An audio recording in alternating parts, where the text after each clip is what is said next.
ஒரு கதை சொல்லிட்டேன் சார்.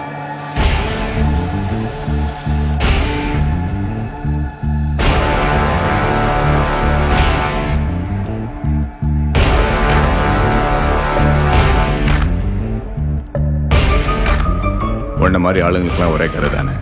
நான் கீழே இருந்தேன், தெருநாயா இருந்தேன், இது செஞ்சு அது செஞ்சு பெரிய ஆள் ஆயிட்டேன். அந்த கதை தானே. ஓடி ஓடி அழைச்சு திரிஞ்சு உடச்சு முடிச்சு ஆரம்பிச்ச இடத்தை தேடி வந்து நிற்குண்டா. ஐயோ, எப்படி சார் என் கண்ணிலே படம் பார்த்தியா சார்? Criminal, police.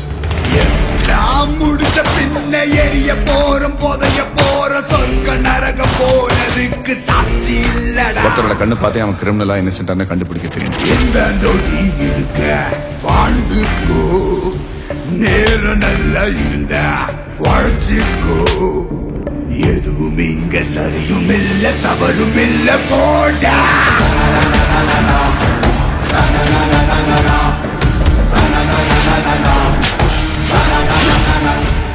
சரி, என்னோட எக்ஸ்பீரியன்ஸ்ல எதாச்சும் எதுவுமே நடந்ததில்ல. There is always a reason to something. எப்பவுமே பிரச்சனைனா பிரச்சனையை பார்க்காது, இந்த பிரச்சனைக்கான காரணம் என்னன்னு பாரு. என்ன பிரச்சனை வந்தாலும் பாத்துக்கலாம். அந்த வேதம். Let's get. நம்ம சாவு நம்ம கையில ஒரு தனி கெத்து தானே சார். ஆனா எப்படி பார்த்தாலும் நீ நானும் ஒண்ணு தானே சார். கோழையும் வீரனும் ஒண்ணே, வீரமான கோழையும் ஒண்ணே, தர்மமும் துரோகமும் ஒண்ணே ஒண்ணே, தர்மம் காக்க துரோகம் சென்றே.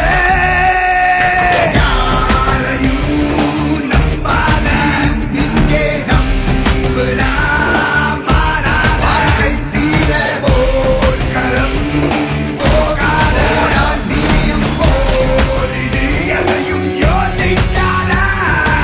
ஒரு கதையில இவன் நல்லவன் இவன் கெட்டவன் சாய்ஸ் கொடுத்தா சூஸ் பண்றது ஈஸி. இந்த கதையில ரெண்டு பேருமே கெட்டவனுங்க. என்ன பண்ண?